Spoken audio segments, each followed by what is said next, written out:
Sebuah jaringan peredaran gelap narkoba yang dijalankan oleh sejumlah residivis di Denpasar berhasil dibongkar Badan Narkotika Nasional Provinsi Bali pada triwulan pertama 2025. Dalam penggeledahan yang dilakukan di sebuah rumah di Jalan Gunung Batu Karu Monang Maning Denpasar Barat pada Senin tanggal 3 Maret tahun 2025, BNNP Bali menemukan barang bukti sabu seberat lebih dari 1,5 kg.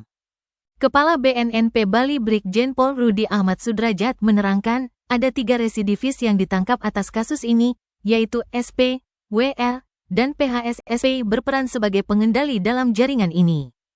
Sementara WR dan PHS bertugas sebagai pengedar. Adapun pengungkapan kasus tersebut bermula dari penyelidikan yang dilakukan tim bidang pemberantasan BNNP Bali atas adanya informasi intelijen pada Kamis tanggal 8 Januari tahun 2025. Hingga petugas lebih dulu menangkap WR di daerah Ubung, Denpasar Utara. Saat pria itu diperiksa, ditemukan barang bukti berupa paket kristal bening alias narkoba jenis sabu.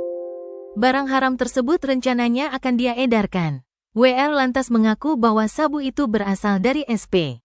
Maka tim segera menelusuri keberadaan pengendali jaringan ini dan dapat menangkap SP bersama temannya yang juga seorang pengedar yaitu PHS di daerah Sesetan Denpasar Selatan.